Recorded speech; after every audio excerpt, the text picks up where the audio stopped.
All right, let's get into a little NBA draft primer. So, of course, Thursday night, this is Thursday afternoon when this comes out, Thursday mid afternoon. Thursday night, the NBA draft is happening, 2022 NBA draft. And of course, here is the order. The Magic have the number one pick. Jabari Smith seems like he's going to be the number one pick overall. Number two is the Thunder, and Chet Holmgren seems like he's going there. Then it gets interesting because the Rockets have the 3 pick. Paulo Banchero is going to be their pick, presumably. Who knows? They just traded Christian Wood away. And we go through. There's some interesting names there. Number 4, the Kings might trade. Number 10, the Wizards might trade. They are looking for a guard, a vet guard to play with them. Number 7, the Portland Trailblazers. They also might trade. And I've heard rumors. I actually flipped this around on accident. It's supposed to go 1, 2, 3, 4, 5, 6, 10, 11, not 21, and then 11 on the other side. But you get the point. I've heard rumors that the 76ers are looking into trading, that the Warriors are looking into trading, that some of these teams with multiple picks are looking to move back up, such as the Thunder with number 12, looking to package number 12 and number 30 and maybe a Dort in to get back into the 7 or 6 range to get another one of those top, say, wings that you could get. Well, usually I am very excited for the NBA draft. And the reason for that is because then you can start looking forward to these guys' cards and, I can dream on so-and-so that the Bucks draft at 24 and get their card. Well, this year it's kind of hard because Panini has yet to release their Prism cards there and other such releases. So you can see here, July 8th, 2021, Prism Basketball comes out.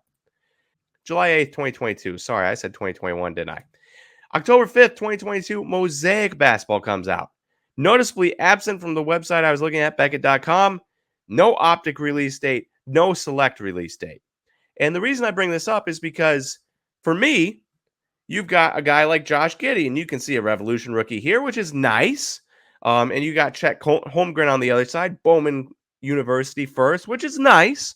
But these are not the cream of the crop, the Prism, the optics, the selects that we're used to and that we want to buy. And so for me, if I'm an Oklahoma City fan, I want to get excited about buying Chet Holmgren cards, but I haven't been able to get excited about buying Josh Giddey cards yet. And Josh Giddey was impressive last year. And Josh Giddey, Shai Gilgeous-Alexander, and Chet Holmgren are going to become a very nice duo. But I want to know what the prices are for Josh Giddey before Chet Holmgren plays, so that when Chet Holmgren plays, I can either buy in or not buy in, depending on how I view, a Chet Holmgren and Shai, 1 and 2, and then Josh Giddey becoming third fiddle, or whichever way you want to put it. There's a lot of risk here without these cards being out. And so for me, there's a lot less excitement in this draft from a card perspective because Panini has been so slow at getting the 2021 rookies out. And if there's 2021 rookies aren't out yet, we're going to be waiting forever for Jabari Smith and Chet Holmgren rookies. It stinks. It stinks, and it's kind of destroyed the excitement for me from a card perspective. From a basketball perspective, I'm still excited. I love the draft. I love all drafts, MLB, NFL, NBA. I love dreaming about the future, especially for the Bucks. But from a cards perspective, a pretty disappointing outcome, not even having, especially if you're like an Oklahoma City fan, not having a Josh Giddey card and then waiting on Chet Holmgren, or if you're the Magic not having Jalen Suggs or somebody like that. So keep that in mind that there are still products coming out, and it dampens the mood for me.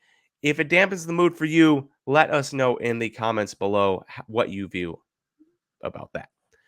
What's going on, everybody? Welcome back to another 5 at 5 segment here for soccer. I'm SlabStox Julian, and let's dive into some of the news from this past week. First and foremost, we have to touch on the big news of Sadio Mane transferring to Bayern Munich from Liverpool.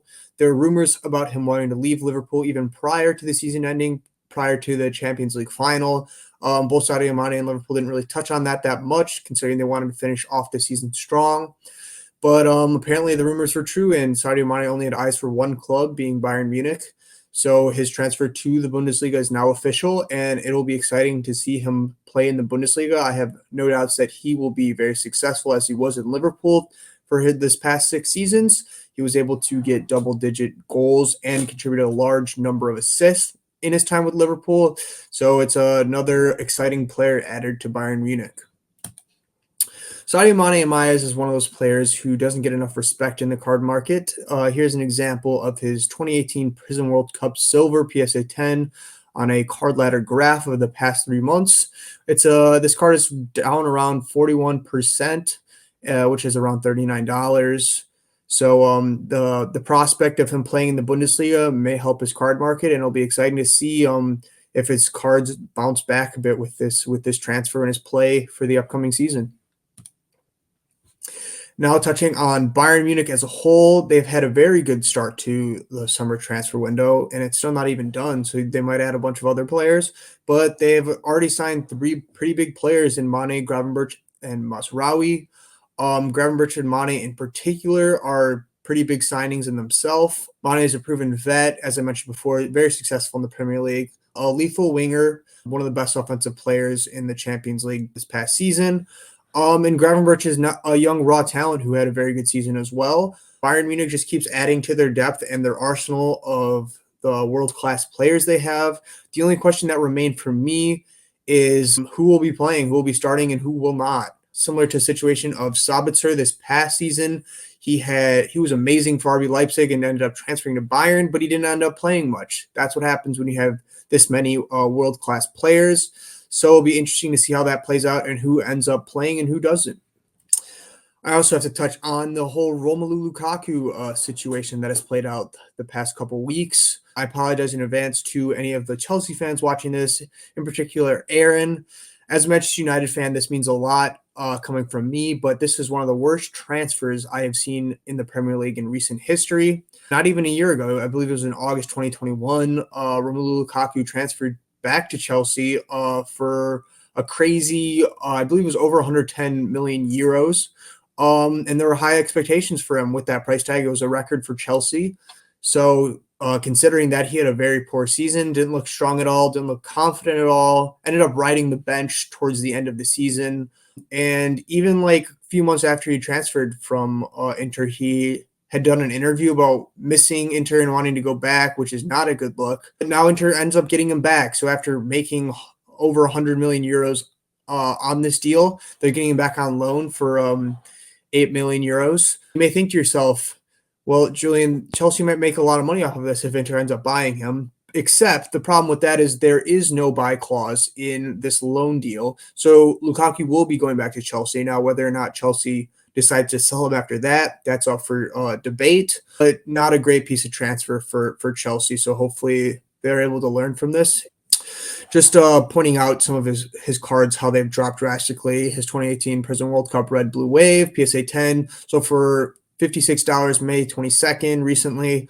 And then that card also went for $145 in September 27th, 2021.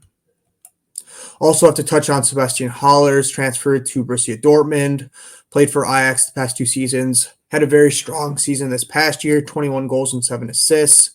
Prior to playing with Ajax, he had a brief stint in the Premier League, which did not go the best. But at 28 years old, he still has a lot in the tank, and Borussia Dortmund is known for developing and signing some pretty great players. So it'll be interesting to see how that plays out. And they've managed to replace Haaland as well as Jadon Sancho, who left a year ago with Adeyemi. So exciting prospects with Borussia Dortmund. Last but certainly not least, have to touch on the quality control from Panini. Posted this on the SlabStox Instagram page.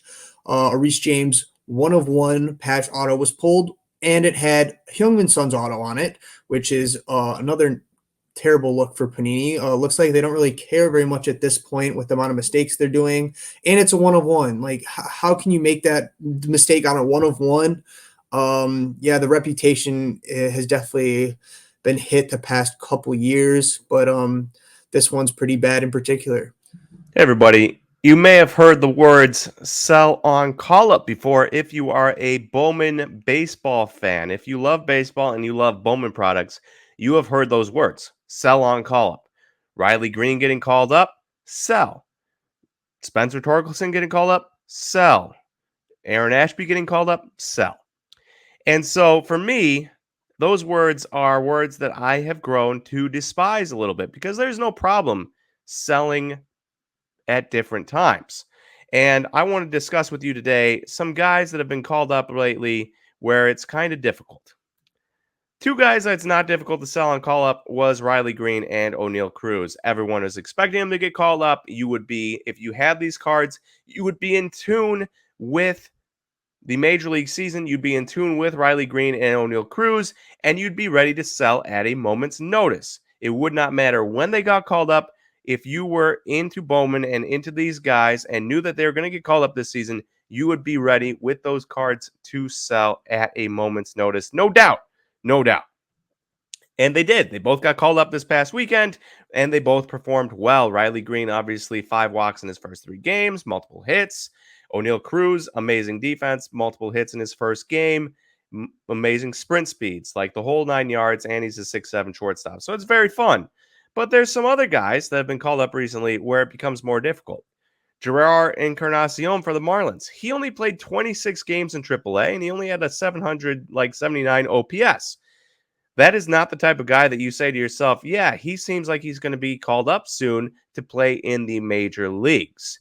And so if you're sitting on Gerard Encarnacion cards and you're saying, I have to wait till call up to sell him, well, you may have already missed your chance. Likewise, you have Iover Peguero and Jack Sawinski, 2 Pirates prospects, both called up from not AAA like Gerard Encarnacion, but AA. Both of these dudes from AA. Now, however, Peguero only got called up and then sent back down.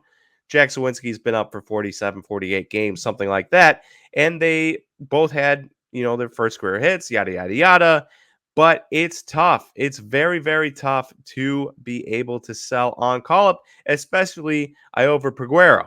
If you were into Iover Peguero, you could have bought his cards for $50-some a week before call-up. You could have sold his cards for like $80 on call-up day. And if you missed your chance by only even 2 days, the last sale was an SGC graded card, base card for $55. And so for me, it's like, hey, I'm waiting this entire time for call-up. It comes, it goes. You had 1 day for Iover Peguero and you missed it. Not worth, especially from AA, not worth trying to bank on call-up to sell cards. Just buy guys that you trust in.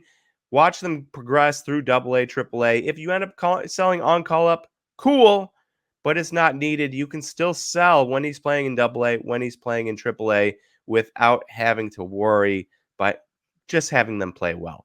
So if you've heard those words, sell on call up, I'm telling you, please don't use that as a rule of thumb because sometimes you can miss the boat. Just buy cards that you like and go from there. Yo, everyone. Greg, all the way up from Canada here to talk to you about hockey. This is your SlabStox Hockey 5 and 5 of the week. After Upper Deck finally released their Series 2, long-awaited release in the hockey world, we're going to look together at the 5 rookies that you should look at in both Series 1 and Series 2. I'm going to compare the prices of these young guns bases, so no other parallels whatsoever, and I think it's going to give us a good state of the market. First and foremost, my hometown hero here, Cole Caulfield, ladies and gentlemen. Cole Caulfield had a great performance in the 2021 playoffs, rookie playoffs, had four goals and 1 assist. And then went super cold at the beginning of the season, right before they released the Upper Deck Series 1. Therefore, he scored only 1 goal in half the season under coach Dominique Ducharme. And then they changed his head coach to be his own idol, which is Marty St. Louis. Yes, the Hall of Fame player who played and won Stanley Cup with the Tampa Bay Lightning. So Cole Caulfield now went on a pace of having a 50-season goal, which leads a lot of expectations on to next season. When released in the first week at the end of March, you could purchase his young gun for about 125, 130 US dollars, and now it's about 80, 85. And if you wait a couple of weeks, it might drop down a little. As you know, off season is a good time to buy. So Cole Caulfield will be my most sought after young gun to go after. Second is his good friend Trevor Zegras of the U.S. national team as well, and the Anaheim Ducks. Zegras also had a rough first season as a young player, but you saw this talent. You saw his highlight reel goals that he scored all season long. And surprisingly enough, both guys have the same pricing. So 125 just when the young gun was released, the series was released, and now you can find it as low as $60 anywhere on eBay. So Trevor Zegras, a lot of talent, the future of the Anaheim Ducks. We all know that, as they are rebuilding a new competitive team. So I'm expecting a lot from Trevor Zegras in the coming years. Also from an Original Six franchise, Jeremy Swayman, the new goaltender of the Boston Bruins. At the end of the season and beginning of the playoffs, we saw great performances by Swayman.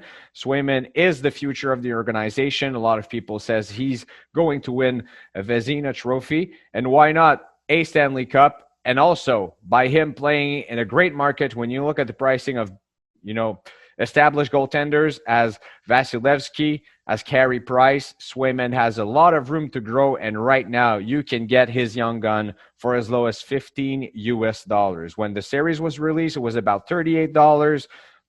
So you get the point. We're in the off season. Well, not yet in the off season, since the Stanley Cup playoffs is still going on between the Colorado Avalanche and the Tampa Bay Lightning. But the Bruins have been eliminated. They're going to change their head coach, and Swayman has a humongous amount of talent and a great captain and a good defense in front of him. Now on the series 2, there's 2 rookies that I will be looking at definitely. Lucas Raymond of the Detroit Red Wings also in the mix to win Rookie of the Year, the Calder Trophy here in the NHL. Raymond, interesting player. It's not that of a big market, but still the Detroit Red Wings is an Original Six franchise. Therefore, you can find right now his young gun rookie card, sorry about that, for about $90 in the first days of the release. Of course, it was a little higher because of all of the hype. So just let things cool down. When the release comes in, you know the drill. Just let things cool down for a couple days, a couple weeks. You can get the players you believe in just without the hype. The Detroit Red Wings didn't make the playoffs this year, and they're probably going to not going to make them as well next year. But therefore, right now, his young gun is $90. And in my opinion, if you wait a couple of weeks, you can find it for a bargain, because there's no way Lucas Raymond, even though he had a great season, will have the same pricing as Cole Caulfield, who plays for one of the biggest franchises in the whole league, the Montreal Canadiens, and Trevor Zegras, who is probably the most talented player out of this rookie class. And my last play is probably my favorite player of all of them, because I'm a Los Angeles Kings fan, Quinton Byfield. Quinton Byfield was forgot about a little because of the season. Philippe Danault just joined the team, had an amazing season on his side. And also Byfield, second pick overall, broke his foot in the offseason last year, had a long recovery, made some points, a little bit of games this year. But Quinton Byfield's card right now, you can find it around $30. So there you go. Your 5 rookies to go after in this year's Upper Deck Series 1 and Series 2 set. Trevor Zegras, Cole Caulfield, Jeremy Swayman, Lucas Raymond, and Quinton Byfield. This was Greg here all the way up from Canada. See you next week for another edition of SlabStox Hockey 5 and 5. What's up, everyone, and welcome back to another 5 at 5 Flip Quest episode, talking about weekly auction number 23 on the PWCC weekly auction platform, ending this Sunday night, 9:45 p.m. Eastern Time. We'll be live on YouTube. Be sure to join the stream as we buy and sell some cards in the future, but also give away different slabs. And we are here to talk about a couple different things this week. And when we were looking at the auction right before starting to record this segment, Nate said to me, Nate, Aaron, why are there so many golds for a third week in a row?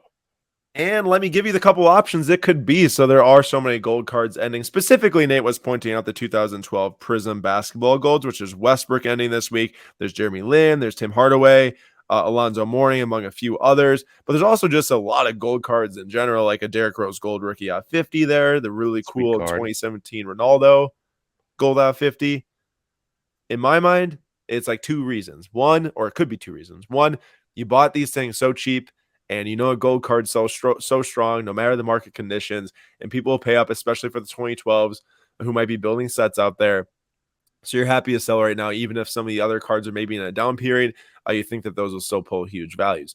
The next reason is that you might just not believe in them long term anymore. Maybe you bought them in the last few months and you acquired, well, which should be very difficult to acquire that many that quickly, which is the other reason why I think this isn't the option. But it is something that is going on in cards across some other categories where it's like, oh, I don't believe in this long term. I'm going to sell it right now, even if it is taking a loss. What makes me believe that that's not the case here, these 2012 Prism Golds, is that there are so many selling. I imagine one collector, maybe two, is willing to sell off the stash right now, collect the funds, and be happy with the progress that they made over the last probably like 5 to 10 years, considering these barely pop up for sale. So I'd say that's what it is. Nate, any differing thoughts? No, I mostly agree with you. I just think it's kind of a weird occurrence that just in the last 3 weeks, like before this, it didn't happen where you say, oh, there's a ton of one color showing up. The Right. last 3 weeks, it's very obvious, a ton of gold. I agree with that. And then for which cards I'm going to be watching this week, it will be these two right here. 2016 Panini Flawless. One is the soul of the game on the right, the gold out of 10. One is just the patch auto of Steven Gerrard in the England kit. Very excited to see these things sell. Flawless Soccer, one of the top soccer modern sets of all time. Match worn patches in there. And a really big player too, obviously. Won some Champions Leagues, but didn't win any Premier Leagues. Either way, these things should sell super well. I just love the design of the set, love soccer, and it'll be very exciting to see what they do sell for. All right, Nate, talk me through what the heck I'm looking at the screen right now, because I don't know if it's true. But you tell me. Yeah, so for me this week, the card I'm paying attention to is that 2012 Topps QB Immortals Relic Brett Favre card. You'll notice, as you're looking closer, that you'll see something absolutely atrocious. Absolutely want to gouge your eyes out so bad.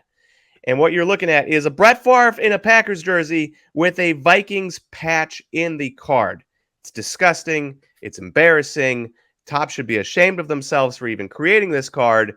And what's interesting to me is that no Packer fan in their right mind would buy this card with that patch in it. No Viking fan would buy this card with Brett Favre in a Packer jersey because they're jealous of the Packers and they want to win, but they can't because they're just never going to be as good as the Packers.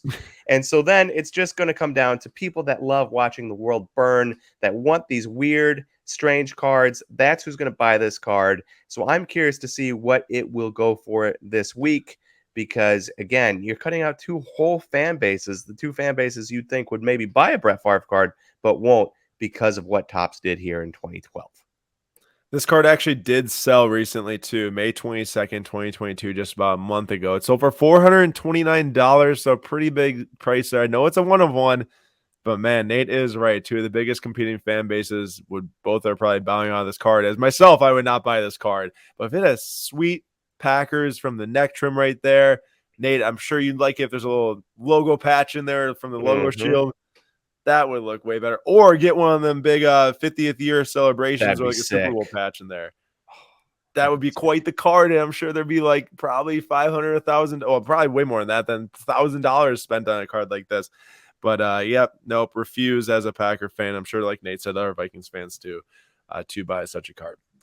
Don't forget, this Sunday night is our Flip Course episode number 23, giving away some free slabs, bidding on cards. It's a great time. Hundreds of other collectors are in there talking about the market and having some fun with us, picking out some cards to buy and everything. So it's a great time, and we invite you to join us. Don't forget, Sunday, 9:45 p.m. Eastern Time here on YouTube Live.